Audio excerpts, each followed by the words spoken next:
January 31st, Exodus 5 verse 1 to 6 verse 30. Later Moses and Aaron went in and said to Pharaoh, "This is what the Lord, the God of Israel says. Let my people go, so that they may hold a festival for me in the wilderness." But Pharaoh responded, "Who is the Lord that I should obey him by letting Israel go? I do not know the Lord, and what's more, I will not let Israel go." When they answered, "The God of the Hebrews has met with us. Please let us go on a 3-day trip into the wilderness, so that we may sacrifice to the Lord our God, or else he may strike us with plague or sword." The king of Egypt said to them, "Moses and Aaron, why are you causing the people to neglect their work? Get to your labors." Pharaoh also said, "Look, the people of the land are so numerous, and you would stop them from working." That day Pharaoh commanded the overseers of the people as well as their foremen, "Don't continue to supply the people with straw for making bricks as before. They must go and gather straw for themselves, but require the same quota of bricks from them as they were making before. Do not reduce it, for they are slackers. That is why they are crying out, 'Let us go and sacrifice to our God.' Impose heavier work on the men, then they will be occupied with it and not pay attention to deceptive words." So the overseers and foremen of the people went out and said to them, "This is what Pharaoh says, 'I am not giving you straw. Go get straw yourselves wherever you can find it, but there will be no reduction at all in your workload.'" So the people scattered throughout the land of Egypt to gather stubble for straw. The overseers insisted, "Finish your assigned work each day, just as you did when straw was provided." Then the Israelite foremen, whom Pharaoh's slave drivers had set over the people, were beaten and asked, "Why haven't you finished making your prescribed number of bricks yesterday or today as you did before?" So the Israelite foreman went in and cried for help to Pharaoh, "Why are you treating your servants this way? No straw has been given to your servants. Yet they say to us, 'Make bricks.' Look, your servants are being beaten, but it is your own people who are at fault." But he said, "You are slackers, slackers. That is why you are saying, 'Let us go sacrifice to the Lord.' Now get to work. No straw will be given to you, but you must produce the same quantity of bricks." The Israelite foremen saw that they were in trouble when they were told, "You cannot reduce your daily quota of bricks." When they left Pharaoh, they confronted Moses and Aaron, who stood waiting to meet them. "May the Lord take note of you and judge," they said to them, "because you have made us weak in front of Pharaoh and his officials, putting a sword in their hand to kill us." So Moses went back to the Pharaoh and said, "Lord, why have you caused trouble for this people, and why did you ever send me? Ever since I went in to speak, Ever since I went in Pharaoh to speak in your name, he has caused trouble for this people, and you haven't delivered your people at all." But the Lord replied to Moses, "Now you are going to see what I will do to Pharaoh. He will let them go because of my strong hand. He will drive them out of this land because of my strong hand." And God spoke to Moses, telling him, "I am Yahweh. I appeared to Abraham, Isaac, and Jacob as God Almighty, but I did not make my name Yahweh known to them. I also established my covenant with them to give them the land of Canaan, the land they lived in as foreigners. Furthermore, I have heard the groaning of the Israelites, whom the Egyptians are forcing to work as slaves, and I have remembered my covenant. Therefore tell the Israelites, I am Yahweh, and I will deliver you from forced labor of the Egyptians and free you from slavery to them. I will redeem you with an outstretched arm and great acts of judgment. I will take you as my people, and I will be your God. You will know that I am Yahweh your God, who delivered you from the forced labor of the Egyptians. I will bring you to the land that I swore to give to Abraham, Isaac, and Jacob, and I will give it to you as a possession. I am the Lord. Moses told this to the Israelites, but they did not listen to him because of their broken spirit and hard labor. Then the Lord spoke to Moses, Go and tell Pharaoh, king of Egypt, to let the Israelites go from this land. But Moses said in the Lord's presence, If the Israelites will not listen to me, then how will Pharaoh listen to me, since I am such a poor speaker? Then the Lord spoke to Moses and Aaron, and gave them commands concerning both the Israelites and Pharaoh, king of Egypt, to bring the Israelites out of the land of Egypt. These are the heads of their fathers' families. The sons of Reuben, the firstborn of Israel, Hanok and Pulu, Hezron and Carmi. These are the clans of Reuben. The sons of Simeon, Jemuel, Jamin, Ohad, Jachin, Zoar, and Shaul, the son of a Canaanite woman. These are the clans of Simeon. These are the names of the sons of Levi, according to their genealogy: Gershon, Kohath, and Merari. Levi lived 137 years. The sons of Gershon, Libni and Shimei. By their clans, the sons of Kohath, Amram, Izhar, Hebron, and Uzziel. Kohath lived 133 years. The sons of Merari, Maleh, and Mushi. These are the clans of the Levites, according to the genealogy. Amram married his father's sister, Jochebed, and she bore him Aaron and Moses. Amram lived 137 years. The sons of Izhar, Kohar, Nepheg, and Zichri. The sons of Uzziel, Mishael, Elzaphan, and Zithri. Aaron married Elisheba, daughter of Amminadab and sister of Nashon.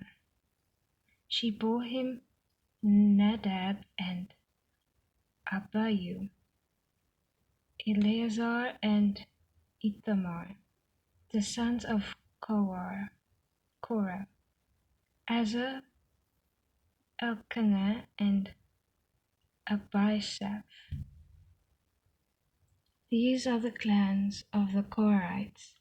Aaron's son Eleazar married one of the daughters of Putiel, and she bore him Phinehas.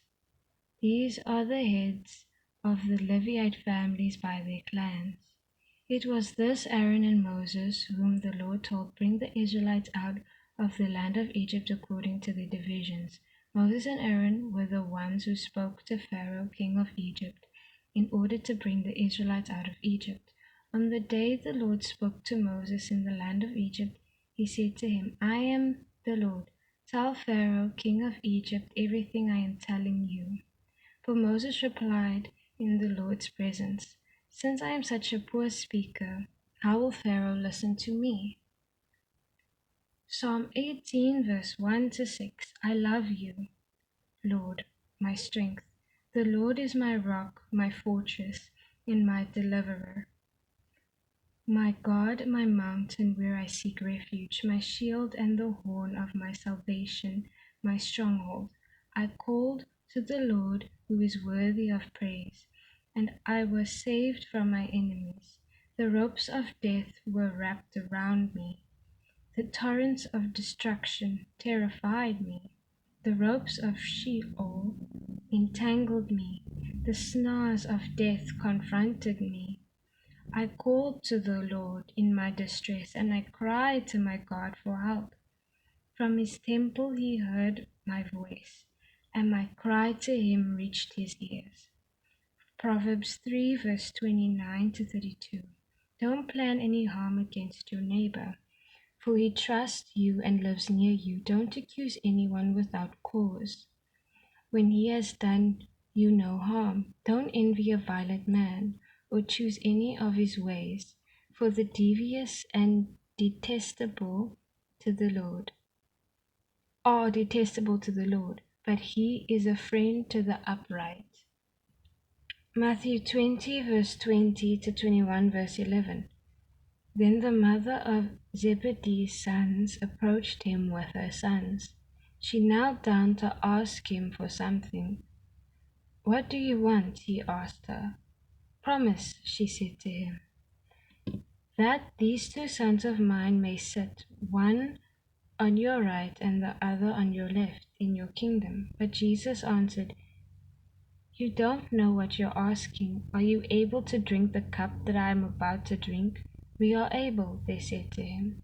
He told them, you will indeed drink my cup, but to sit at my right and left is not mine to give. Instead, it belongs to those for whom it has been prepared by my Father.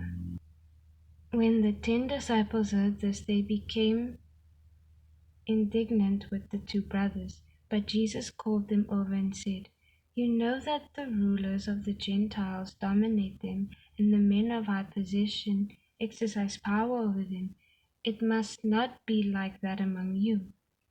On the contrary, whoever wants to become great among you must be your servant, and whoever wants to be first among you must be your slave, just as the Son of Man did not come to be served, but to serve and to give his life a ransom for many. As they were leaving Jericho, a large crowd followed him. There were two blind men sitting by the road. When they heard that Jesus was passing by, they cried out, Lord, have mercy on us, Son of David. The crowd told them to keep quiet, but they cried out all the more, Lord, have mercy on us, Son of David. Jesus stopped, called them, and said, what do you want me to do for you? Lord, they said to him, open our eyes. Moved with compassion, Jesus touched their eyes. Immediately they could see, and they followed him. When they approached Jerusalem and came to Bethphage at the Mount of Olives, Jesus then sent 2 disciples, telling them, go into the village ahead of you. At once you will find a donkey tied there and a colt with her. Untie them and bring them to me. If anyone says anything to you, you should say that the Lord needs them, and immediately he will send them. This took place so that what was spoken through the prophet might be fulfilled. Tell daughter Zion, see your king is coming to you, gentle and mounted on a donkey, even on a colt, the foal of a beast of burden. The disciples went and did just as Jesus directed them. They brought the donkey and the colt. Then they laid their robes on them, and he sat on them. A very large crowd spread their robes on the road. Others were cutting branches from the trees and spreading them on the road. Then the crowds who went ahead of him and those who followed kept shouting, Hosanna, son of David. Blessed is he who comes in the name of the Lord. Hosanna in the highest heaven. When he entered Jerusalem, the whole city was shaken, saying, who is this? And the crowds kept saying, this is the prophet Jesus from Nazareth in Galilee. Ulterior motives. You don't know what you're asking. Matthew 20 verse 22. There are many people in scriptures who appeared to be spiritual minded, but whose hearts harbored deeply unspiritual motives. Take the mother of the sons of Zebedee, for example, who, according to Matthew 27, verse 55, was one of the women who followed Jesus from Galilee in order to minister to him. Most commentators believe the small band of women to have been devotees of Christ, assisting him and the disciples by preparing meals, washing and repairing clothes, and so on. Onlookers would have classified them as deeply spiritual, willing to give up their time to minister to Jesus, and of course, in the main, they were. In one place, however, the scriptures draw aside the veil from the heart of one of them, the mother of James and John, and shows her approaching Jesus with a request. Promise that these two sons of mine may sit one on your right and the other on your left in your kingdom. You don't know what you're asking, Jesus said. Yes, she served Jesus. Of that there can be no doubt, but she had a secret and selfish motive in her heart, a privileged position for her sons. It is easy to excuse her action, as many have done, on the grounds that she was doing only what any other concerned mother would have done, attempting to get the best for her children. But Jesus saw right into her heart and said, "You don't know what you're asking." How sad that her beautiful ministry to Jesus was spoiled by ulterior motives. Prayer. My Father, help me to see that I cannot be a fully integrated person when I harbor within me two mutual exclusive loves. I cannot love you fully when I love my own interests fully. Set me free, dear Lord, to live only for you. Amen.